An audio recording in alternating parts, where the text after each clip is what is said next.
शब्दों की ताकत को पहचानो, ऊर्जावान बन जाओगे। ऐसी सिख गौतम बुद्ध ने कई सालों पहले उस वक्त की पीढ़ी को क्यों दी थी? इसके पीछे का रहस्य क्या है?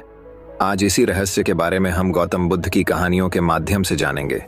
तो बिना देर किए चलिए उन कहानियों की शुरुआत करते हैं। पहली कहानी। जो लोग बुद्धिमान हैं वह ये जानते हैं कि शब्द हथियार की तरह होते हैं जिनसे किसी को भी बचाया जा सकता है या किसी को भी मारा जा सकता है। अब आप सोच रहे होंगे कि शब्दों से किसी को मारा कैसे जा सकता है? तो जरा सोचिए, ज्यादातर आत्महत्याओं के पीछे किसका कारण होता है? किसी के पति ने कुछ कहा, किसी के पिता ने कुछ कहा और उन लोगों ने आत्महत्या कर ली। ये आत्महत्या किसके कारण हुई? वो पीड़ित के मन को इतना दुखी कर गए कि उसके मन से वो दुख सहना और ज्यादा बर्दाश्त करना नामुमकिन हो गया और इसी वजह से उन्होंने आत्महत्या कर ली। ऐसे ही आपके शब्द किसी को नया जीवन प्रदान कर सकते हैं। जब कोई आदमी उदास होता है या दुखी होता है तो आपके शब्द उसमें एक नया जोश, एक नया उत्साह भर सकते हैं और एक हारा हुआ आदमी अपने जीवन में एक नई शुरुआत कर सकता है, सिर्फ शब्दों के माध्यम से, हमारी वाणी के माध्यम से।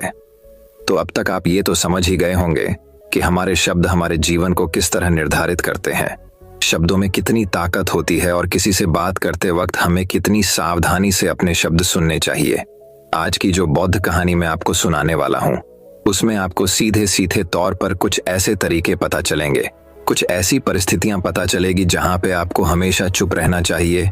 कुछ परिस्थितियों में अगर आप कुछ नहीं बोलेंगे तो वही आपके लिए सबसे ज्यादा बेहतर होगा। इससे पहले कि आप इस कहानी में खो जाएं, इस चैनल को सब्सक्राइब जरूर कर लें। तो चलिए कहानी शुरू करते हैं। एक बार की बात है, एक युवा लड़का एक बार एक बौद्ध भिक्षु के पास पहुंचा। वो काफी परेशान लग रहा था और उसने बौद्ध भिक्षु से जाकर पूछा कि हे महात्मा, मैं अपने आप से परेशान हूं, अपने आप से दुखी हूं। बाहरी रूप से मुझे कोई दुख नहीं है, मैं धन धान्य संपन्न हूं, मुझे कोई शारीरिक रोग भी नहीं है, लेकिन मैं खुद से परेशान रहता है, अपने मन से परेशान रहता हूं। अक्सर मेरी बातों को मेरा कोई भी दोस्त गंभीरता से नहीं लेता है और ना ही मेरे परिवार के लोग मेरी किसी बात को गंभीरता से लेते हैं। मैं जो कुछ भी सलाह देता हूं या तो वह उसे मजाक में उड़ा देते हैं या फिर उसे गंभीरता से लेते ही नहीं है। मेरी बातों को कोई गंभीरता से क्यों नहीं लेता है? क्यों मेरी बातों पर कोई अमल नहीं करता? क्यों मेरी बातों में कोई रुचि नहीं दिखाता? क्या कारण है? कृपया मुझे बताने का कष्ट करें और मेरे मन के इस दुख को दूर करें। यह सुनकर बौद्ध भिक्षु ने कहा कि आज सुबह मैं ध्यान करके वापस आ रहा था। रास्ते में कुछ कौवे कांव कांव कर रहे थे और वहीं पर जब मैं चलता हुआ कुछ दूर आया तो मुझे एक मोर की मधुर आवाज सुनाई दी।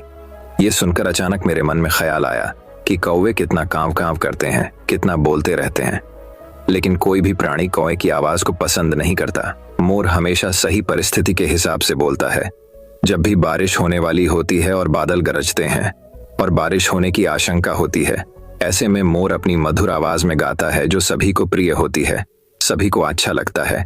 ऐसे ही अगर इंसान सही परिस्थिति के हिसाब से सही शब्द बोले, सही वाणी बोले, तो वही वाणी दूसरों के लिए संगीत हो जाती है, संगीत बन जाती है और दूसरे लोग तुमसे सम्मोहित हो जाते हैं और वहीं पर तुम्हें सब लोग गंभीरता से लेने लगते हैं। और दूसरी तरफ अगर तुम यूं ही बेफिजूल ऐसे ही बोलते रहते हो, बिना किसी बात के बोले चले जाते हो, तो फिर तुम्हें कोई गंभीरता से नहीं लेता। तुम उस कौवे की भांति हो जाते हो जिसकी वाणी कोई पसंद नहीं करता और बाद में तुम्हें दुख होता है कि तुम्हें कोई गंभीरता से क्यों नहीं लेता।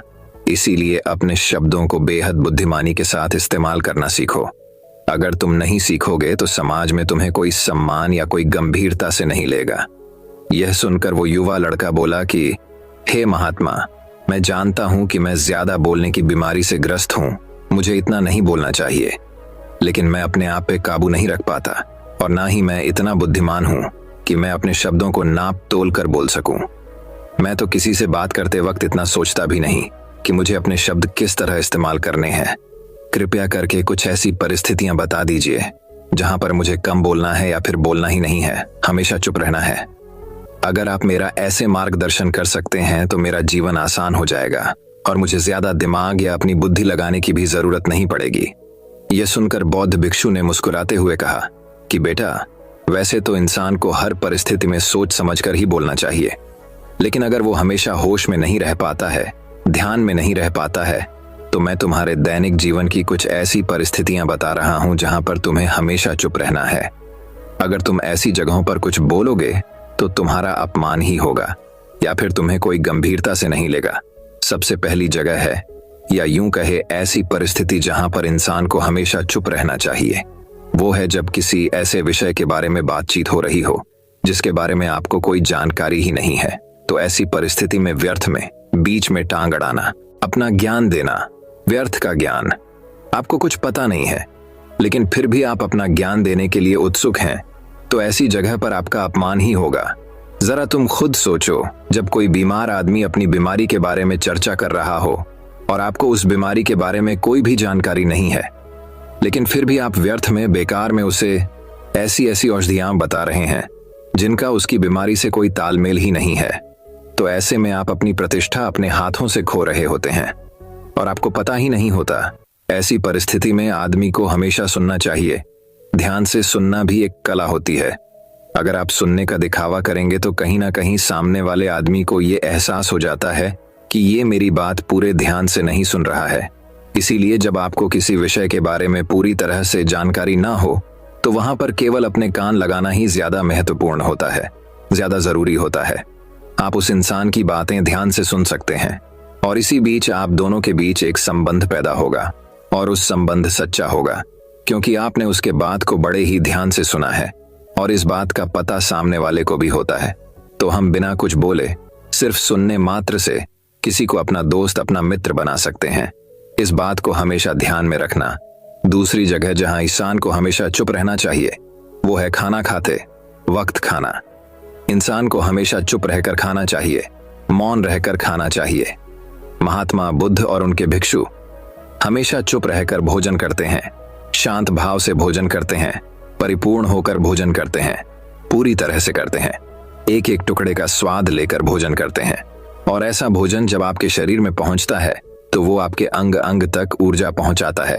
अक्सर हम भोजन करते वक्त कुछ ना कुछ बोलते रहते हैं, कुछ ना कुछ सुनते रहते हैं, लेकिन मौन रहकर पूरा स्वाद लेकर उस भोजन को कभी नहीं करते। हम उस भोजन को करते वक्त आधे अधूरे ही रहते हैं और इसीलिए हमारा शरीर रोगों से ग्रस्त हो जाता है। जरा तुम खुद सोचो, बौद्ध भिक्षु हमेशा भिक्षा लेकर भोजन करता है और भिक्षा भी कितनी बिल्कुल मामूली सी, और वो भी एक वक्त। तो एक वक्त भोजन करने के बाद भी वो इतने स्वस्थ रहते थे, इतने उत्साह, जोश और आनंद से भरे होते थे। और हम तो इतना खाना खाते हैं, इतनी सारी भोजन की सामग्री हमारे लिए उपलब्ध होती है, लेकिन हमारे शरीर में कोई ऊर्जा नहीं होती। इसका सबसे बड़ा कारण होता है कि हम अपना भोजन होश में नहीं करते हैं, परिपूर्ण होकर नहीं करते हैं, मौन रहकर नहीं करते हैं। इसीलिए अपना भोजन हमेशा मौन रहकर ही करो। तीसरी जगह जहां पर अगर आपने चुप रहना सीख लिया तो इसका मतलब यह है कि आपने अपने ऊपर विजय हासिल कर ली। जी हाँ, गुस्से में शांत रहना या चुप रहना इतना आसान नहीं होता है। अक्सर हम गुस्से से भरकर कुछ ऐसे शब्द या अपशब्द बोल जाते हैं जिसका पछतावा हमें हमेशा रहता है, लेकिन जुबान से निकला हुआ शब्द वापस नहीं हो सकता, उस शब्द को मिटाया भी नहीं जा सकता।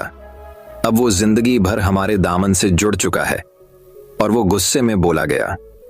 अब शब्द हमारे मन को समय समय पर बेचैन करता रहता है, दुखी करता रहता है, लेकिन गुस्से के वक्त चुप रहना सीखना भी एक बहुत बड़ी कला होती है। गुस्से में आदमी का अपने ऊपर काबू कहाँ रहता है, अपनी इंद्रियों को वश में कह रख पाता है। इसीलिए इस कला को आप तभी सीख सकते हैं जब आप गुस्सा भी होश में रहकर कर पाए। जब भी आपको गुस्सा आए, आपके दिमाग में सिर्फ एक ही बात आए कि मुझे चुप रहना है, मुझे किसी से कुछ गाली गलौज नहीं करना, किसी को कोई अपशब्द नहीं बोलना। और जब ये विचार गुस्से के साथ जुड़ जाता है और धीरे धीरे ये आदत बन जाता है तो आप अपने गुस्से को भी काबू में करना सीख जाते हैं। जब भी कभी गुस्सा आए तो किसी को कुछ बोलने की बजाय कुछ शारीरिक व्यायाम करना शुरू कर। उछलना, भागना, दौड़ना, जिम करना, कुछ भी आप ऐसा व्यायाम कर सकते हो जिसमें आपका शरीर थक जाए। आप पाएंगे कि जब आपका शरीर थक जाता है तो आपका मन भी शांत हो जाता है। आपने उस गुस्से की ऊर्जा को एक सकारात्मक रूप दे दिया और यही बुद्धिमान व्यक्ति की पहचान होती है, जो दूसरों के तानों से भी अपना घर बना लेता है, अपनी कामयाबी के रास्ते निकाल लेता है। वही सच में बुद्धिमान आदमी है जो जहर को भी दवा बनाकर इस्तेमाल करना सीख जाए, वही असली बुद्धिमान होता है। चौथी जगह जहां आप चुप रहेंगे तो आपके लिए वही सबसे ज्यादा बेहतर होगा। वही आपको सम्मान दिलाएगा। चौथी जगह है जब चार लोग आपस में बैठकर बातें कर रहे हो, कोई बैठक कर रहे हो, तो वहां पर जब चार लोग बात कर रहे होते हैं तो चारों लोग एक साथ तो बात कर नहीं सकते। एक बार में एक व्यक्ति बोलेगा और तीन सुनेंगे, तभी वो बैठक कामयाब हो पाएगी, तभी वो चर्चा सही रूप में आगे बढ़ पाएगी।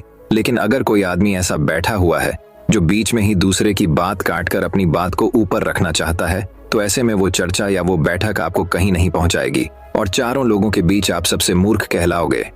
अगर आपको अपनी बात कहनी है तो सामने वाले को अपनी बात पूरा करने दो, उसके बाद अपने विचार रखो।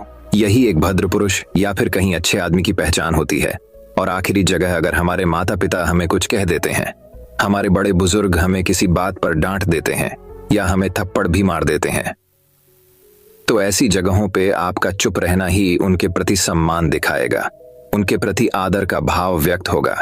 अगर आप उनके सामने उनका विरोध कर देते हैं, उनका प्रतिरोध कर देते हैं, तो वो गुस्सा तो थोड़ी देर बाद शांत हो जाएगा, लेकिन वो कही गई बात, वो विरोध किया हुआ शब्द या फिर कुछ भी उल्टा सीधा हमेशा आपके मन को सताएगा और आपके माता पिता को हमेशा यही कि आज ये हमारी इज्जत नहीं करता, आज ही हमारी बात नहीं मानता क्योंकि ये कमाने लग गया है, ये बड़ा आदमी बन गया है, ऐसी ऐसी बातें उठेंगी, ऐसे ऐसे तंज कसे जाएंगे। इसीलिए ऐसी जगह पे आप मौन रहिए, चुप रहिए, कुछ मत बोलिए, अपने गुस्से को अपने अंदर ही पी लीजिए, कुछ व्यायाम कर लीजिए, भाग लीजिए, दौड़ लीजिए, आपका मन अपने आप शांत हो जाएगा। आखिर में बौद्ध भिक्षु ने अपनी बात को खत्म करते हुए कहा कि कम शब्दों में अपनी भावनाओं को उतारना सीखो। शब्द हथियार की तरह होते हैं, बोलो तो होश में बोलो, ध्यान में बोलो। जीवन शैली ऐसी बना लो कि आप जब भी बोलो पूरे होश में रहकर बोलो, पूरे आनंद के साथ बोलो, पूरे प्रेम के साथ बोलो।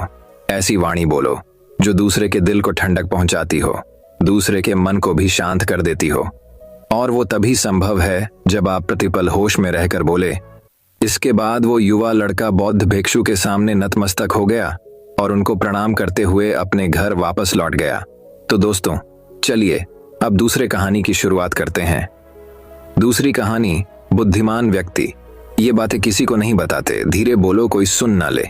ये बात हम सबके कानों में पड़ी होगी और हमारे मुंह से भी निकली होगी, लेकिन सोचने की बात यह है कि ये वाक्य कब कब हमारे मुंह से निकलता है और कब कब हमारे कानों में पड़ता है, क्योंकि ऐसे कम ही गुप्त राज होते हैं जो हम दूसरों के कानों में पड़ने नहीं देना चाहते। अक्सर परिवार में अशांति का कारण हम स्वयं ही होते हैं।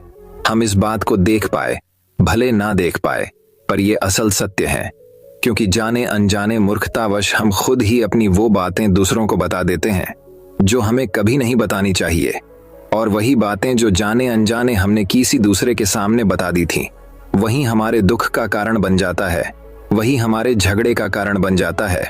और फिर बाद में हमें पछतावा होता है कि मुझे यह बात किसी को बतानी नहीं चाहिए थी, मेरी ही गलती हुई कि मैंने जाने अनजाने ये बात सभी को बता दी।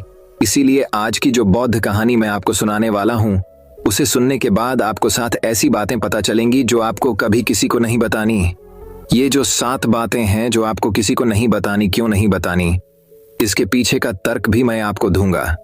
और इन 7 बातों के अलावा अगर आपको लगता है कि कोई बात ऐसी है जो मुझसे छूट गई या मैं नहीं बता पाया, तो कमेंट सेक्शन में जरूर बताना। इससे पहले कि आप इस बौद्ध कहानी में खो जाएं, इस चैनल को सब्सक्राइब जरूर कर लें। तो चलिए कहानी शुरू करते हैं। एक समय की बात है, एक नगर में राजेश नाम का एक युवक रहता था। वो युवक बहुत गरीब था, 2 वक्त की दाल रोटी भी बड़ी मुश्किल से उसको नसीब होती थी। किसी काम की तलाश में दिन रात खोज करने पर भी उसे कोई काम नहीं मिल रहा था। फिर एक दिन उसने अपनी पत्नी के सामने अपनी सारी समस्या बता दी। उसने अपनी पत्नी को कहा कि मैं जिस जगह भी काम मांगने के लिए जाता हूं तो हर कोई मुझे यह कहकर काम नहीं देता कि हमारे यहाँ काम की जरूरत नहीं है। मैं काम की तलाश कर करके थक चुका हूं। मुझे समझ नहीं आता कि मैं तुम लोगों का पेट कैसे भरूंगा, अपने बच्चे को कैसे पालूंगा, और ये चिंता मुझे दिन रात खाए जा रही है। यह सुनकर उसकी पत्नी ने कुछ सोचकर कहा कि तुम एक आदमी के पास एक बार ही काम मांगने के लिए जाते हो, और जब वो काम नहीं देता तो तुम 2 बार उसके पास जाते तक नहीं हो। अगर तुम्हें उनसे काम लेना है तो तुम्हें हमदर्दी जतानी होगी, तुम्हें उनसे हमदर्दी हासिल करनी होगी, अपनी गरीबी दिखानी होगी, ताकि वो लोग तुम्हारी मजबूरी समझकर तुम्हें काम पर रख लें। इसीलिए शर्म मत करो, उन्हें अपनी मजबूरी बताओ, अपनी गरीबी बताओ और इसी उपाय से तुम काम पा सकते हो। ये बात राजेश के दिमाग में बैठ गई और अगले दिन काम मांगने के लिए वो उसी सेठ के पास जा पहुंचा जहां पर वो पिछले दिन काम मांगने के लिए गया था। लेकिन इस बार उसने हाथ जोड़कर उस सेठ से प्रार्थना की, उससे विनती की कि वो बहुत गरीब है और उसे काम की बहुत आवश्यकता है। वो जो कुछ भी उसे देंगे उसमें संतुष्ट हो जाएगा, पर कृपया करके मुझे अपने यहाँ काम पर रख लें। उसकी ये हालत देखकर उस सेठ ने उसे अपने यहाँ काम पर रख लिया। वो रोज वहां पर काम पर जाने लगा। अंदर ही अंदर वो खुश तो था कि उसे काम तो मिला, लेकिन उसे वेतन दूसरे लोगों से कम मिलता था। वही काम जो दूसरे लोग कर रहे थे, उन्हें ज्यादा वेतन मिल रहा था और इससे कम वेतन मिल रहा था। जब इस बारे में उसने अपने सेठ से कहा तो सेठ ने कहा कि देखो भाई, तुम्हें काम की जरूरत थी, मैंने तुम्हें काम दिया। मेरा धन्यवाद करने की बजाय तुम मुझसे शिकायत कर रहे हो। ये सुनकर रिंकू वहीं पर चुप हो गया। बात कहीं ना कहीं सत्य थी। सस्ती सेठ ने तो उसे उसकी मजबूरी के हिसाब से ही काम दिया था और इसीलिए वो उसे अपने अनुसार ही वेतन देता था। लेकिन धीरे धीरे उसने ये बात अपने संगे संबंधियों और अपने दोस्तों को भी बताना शुरू कर दी कि उसका सेठ कैसा आदमी है और उसे कितना वेतन देता है। समय बीतता रहा और राजेश पूरी लगन के साथ अपना काम करता रहा, लेकिन अब परिस्थितियां बदलने लगी थीं।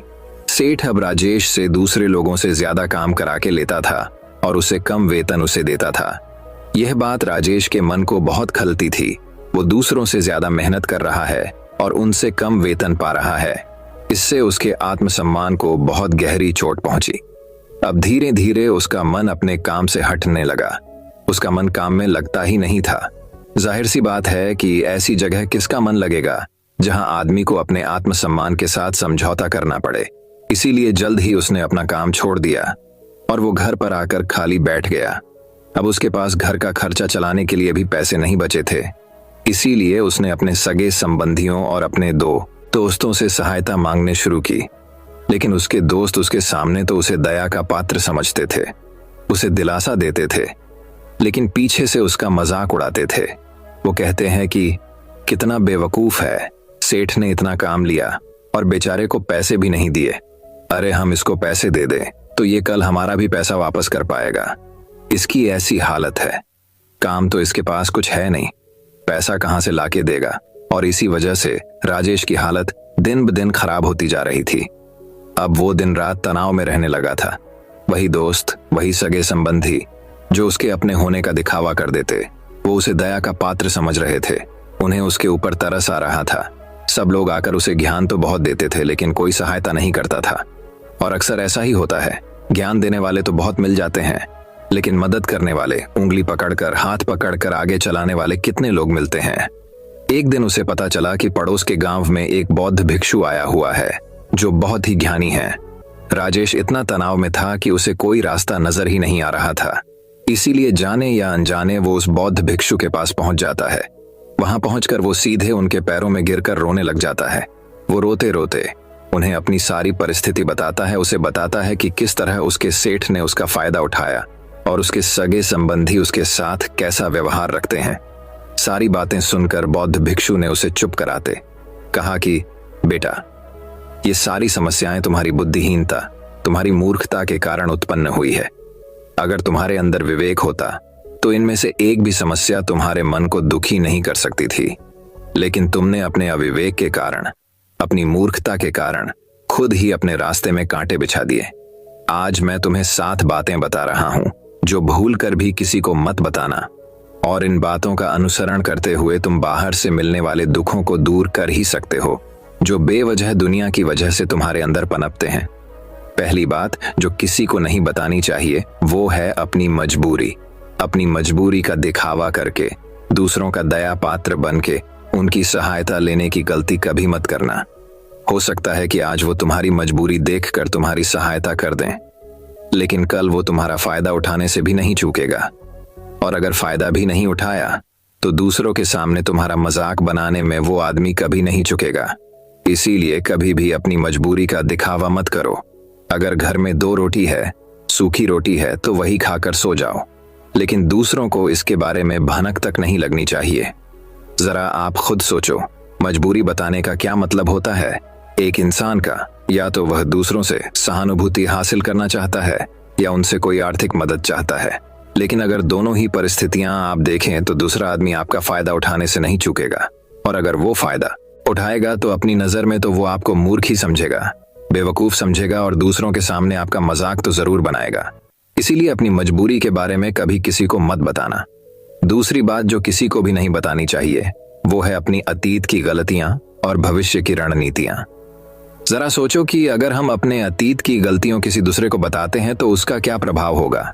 वो गलतियां ठीक तो नहीं की जा सकती, जाहिर है, तो उन्हें बताने का क्या मतलब रह जाता है। आप अपने अंधेरे पक्ष को खुद दुनिया के सामने बता रहे हो, खुद अपनी गलतियां दूसरों के सामने बता रहे हो। इससे उस आदमी की नजर में आपका एक चरित्र गठित हो जाएगा और वो भविष्य में हमेशा आपको उसी नजरिए से देखेगा। इसीलिए किसी भी आदमी की नजर में अपना चरित्र गठित मत होने दो। और जरा सोचो कि आप व्यर्थ में ही अपने भविष्य की रणनीतियां दूसरों के सामने बता रहे हो। जो लोग आपके काम का हिस्सा ही नहीं है, उनके सामने अपनी भविष्य की रणनीतियां, अपनी डींगे हाँकने का क्या फायदा। वो लोग आपकी सहायता तो नहीं करेंगे, लेकिन आपकी भविष्य की रणनीतियों में बाधा जरूर बन सकते हैं ना। आप खुद अपने विवेक का इस्तेमाल करिए और सोचिए कि आपके साथ भी ऐसा हुआ है कि आपने अपनी भविष्य की रणनीति किसी को बताई हो और वो कामयाब ही ना हुई हो। जरूर हुआ होगा, जरा गौर से सोचिए। तीसरी बात जो किसी को नहीं बतानी चाहिए वो है अपने घर की बातें। जो भी हमारे घर के अंदर आपस में बातचीत होती है, हमारे माँ बाप के साथ, हमारी पत्नी के साथ, हमारे बच्चों के साथ, वो बातें परिवार तक ही सीमित रहनी चाहिए। अगर आप इन बातों का दूसरों के सामने ढिंढोरा पीटते हो तो दूसरों को आपके घर में घुसने का एक मौका मिल जाता है, और वाह, इसका फायदा उठाने से कभी नहीं चुकेंगे। वो आपके परिवार के सदस्यों को आपसे दूर लेकर जाने की कोशिश कर रहेंगे। अक्सर ऐसा होता है। हम समाज में देखते हैं कि हम अपने घर के इगड़ों को कम करने के लिए उन झगड़ों को अपने पड़ोसियों और दूसरे सगे संबंधियों को बता देते हैं, लेकिन इससे आपको सहायता कभी नहीं मिली होगी, बल्कि आपके घर के लड़ाई झगड़े और ज्यादा बढ़ गए होंगे, और वो जाहिर है वो बढ़ेंगे। अगर आप अपने माँ बाप की बात दूसरों को बताएंगे तो आपके माँ बाप को बुरा लगेगा ही कि हमारा बेटा हमसे बताए बगैर दूसरों को ये बातें बता रहा है।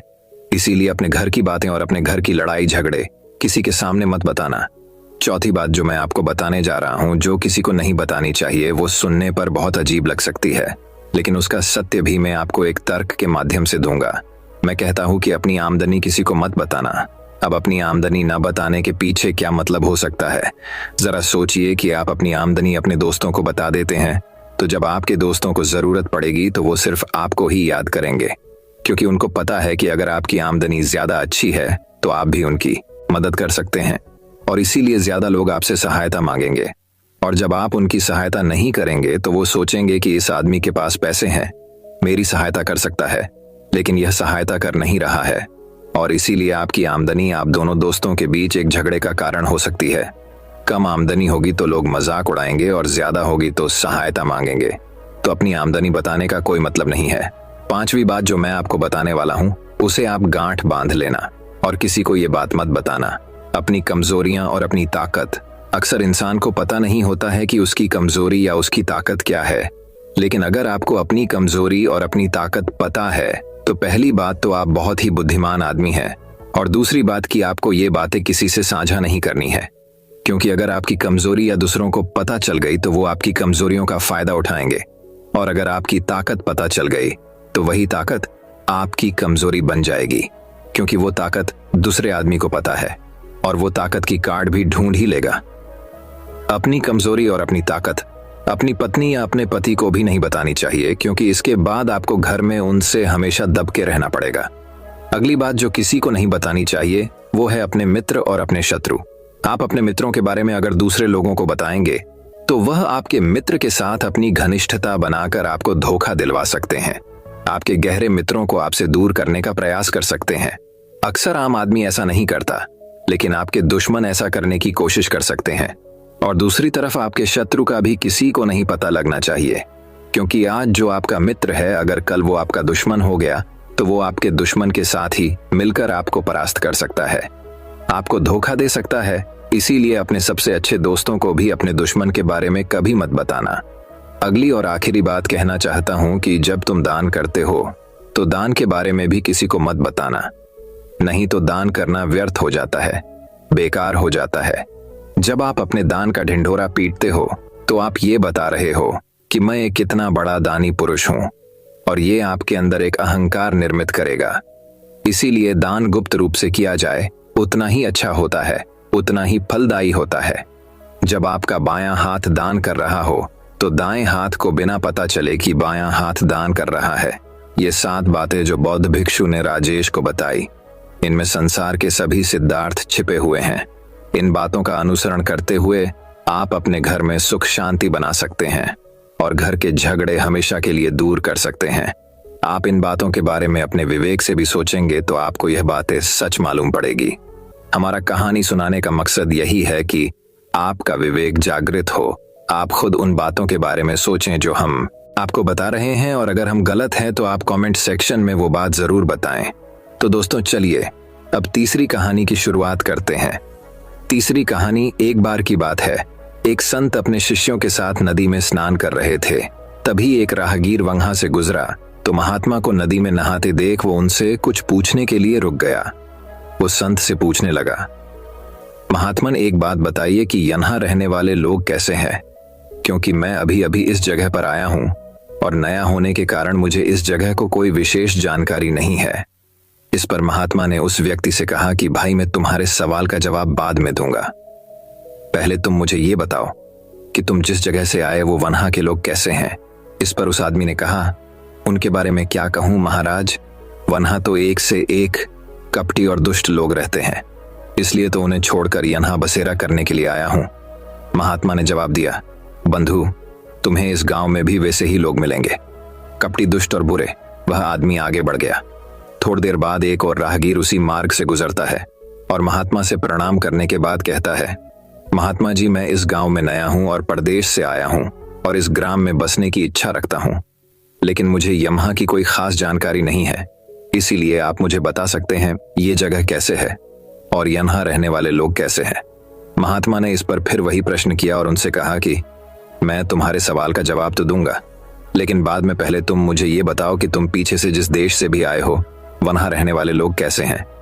उस व्यक्ति ने महात्मा से कहा, गुरुजी जहां से मैं आया हूं वहां भी सभ्य सुलझे हुए और नेक दिल इंसान रहते हैं। मेरा वहां से कहीं और जाने का कोई मन नहीं था, लेकिन व्यापार के सिलसिले में इस ओर आया हूं और यहाँ की आबोहवा भी मुझे भा गई है, इसलिए मैंने आपसे ये सवाल पूछा था। इस पर महात्मा ने उसे कहा, बंधु तुम्हें यहाँ भी नेक दिल और भले इंसान मिलेंगे। वह राहगीर भी उन्हें प्रणाम करके आगे बढ़ गया। शिष्य ये सब देख रहे थे तो उन्होंने उस राहगीर के जाते ही पूछा, गुरुजी ये क्या आपने दोनों राहगीरों को अलग अलग जवाब दिए, हमें कुछ भी समझ नहीं आया। इस पर महात्मा मुस्कुराकर बोले, वत्स आमतौर पर हम अपने आसपास की चीजों को जैसे देखते हैं वैसे वो होती नहीं है, इसलिए हम अपने अनुसार अपनी दृष्टि से चीजों को देखते हैं, और ठीक उसी तरह जैसे हम हैं। अगर हम अच्छाई देखना चाहें तो हमें अच्छे लोग मिल जाएंगे, और अगर हम बुराई देखना चाहें तो हमें बुरे लोग ही मिलेंगे। सब देखने के नजरिए पर निर्भर करता है, यही जिंदगी का सार है। तो दोस्तों चलिए अब चौथे कहानी की शुरुआत करते हैं। चौथी कहानी। एक और कहानी की शुरुआत कुछ इस प्रकार होती है। दोस्तों बहुत समय पहले की बात है। शांतिनगर राज्य में बड़ी जोरदार ठंड पड़ रही थी। राजा चंद्रसेन के दरबार में इस ठंड की बहुत चर्चा हुई। पुरोहित ने महाराज को सुझाया, महाराज यदि इन दिनों यज्ञ किया जाए तो उसका फल उत्तम होगा। दूर दूर तक उठता यज्ञ का धुआं सारे वातावरण को स्वच्छ और पवित्र कर देगा। दरबारियों ने एक स्वर में कहा, बहुत उत्तम सुझाव है पुरोहित जी का, महाराज को यह सुझाव अवश्य पसंद आया होगा। महाराज चंद्रसेन ने कहा, ठीक है, आप आवश्यकता के अनुसार हमारे कोष से धन प्राप्त कर सकते हैं। महाराज यह महान यज्ञ 7 दिन तक चलेगा, कम से कम 1 लाख स्वर्ण मुद्राएं तो खर्च हो ही जाएंगी। प्रतिदिन सवेरे सूर्योदय से पहले मैं नदी के ठंडे जल में खड़े होकर तपस्या करूंगा और देवी देवताओं को प्रसन्न करूंगा। और अगले ही दिन से यज्ञ शुरू हो गया। इस यज्ञ में दूर दूर से हजारों लोग आते और ढेरों प्रसाद बढ़ता है। पुरोहित जी यज्ञ से पहले सुबह सवेरे कड़कड़ाती ठंड में नदी के ठंडे जल में खड़े होकर तपस्या करते, देवी देवताओं को प्रसन्न करते। लोग यह सब देखते और आश्चर्यचकित होते। एक दिन राजा चंद्रसेन भी सुबह सवेरे पुरोहित जी को तपस्या करते देखने के लिए गए। उनके साथ उनके मंत्री माधव भी थे। ठंड इतनी थी कि दांत किटकिटा रहे थे। ऐसे में पुरोहित जी को नदी के ठंडे पानी में खड़े होकर तपस्या करते देख राजा चंद्रसेन ने माधव से कहा, आश्चर्य, अद्भुत करिश्मा है। कितनी कठिन तपस्या कर रहे हैं हमारे पुरोहित जी। राज्य की भलाई की उन्हें कितनी चिंता है, वह तो है ही। आइए महाराज, जरा पास चलकर देखें पुरोहित जी की तपस्या को, माधव ने कहा। लेकिन पुरोहित जी ने तो यह कहा है कि तपस्या करते समय कोई पास ना आए, इससे उनकी तपस्या में विघ्न पैदा होगा। राजा ने कहा, तो महाराज, हम दोनों ही कुछ देर तक उनकी प्रतीक्षा कर लें। जब पुरोहित जी तपस्या समाप्त करके ठंडे पानी से बाहर आए तो फल फूल देकर उनका सम्मान करें। राजा चंद्रसेन को माधव की यह बात झंझ गई। वह एक ओर बैठकर पुरोहित को तपस्या करते देखते रहे। काफी समय गुजर गया, लेकिन पुरोहित जी ने ठंडे पानी से बाहर निकलने का नाम तक न लिया। तभी माधव बोल उठा, अब समझ में आया, लगता है ठंड की वजह से पुरोहित जी का शरीर अकड़ गया है, इसीलिए शायद इन्हें पानी से बाहर आने में कष्ट हो रहा है। मैं इनकी सहायता करता हूं। माधव नदी की ओर गया और पुरोहित जी का हाथ पकड़कर उन्हें बाहर खींच लाया।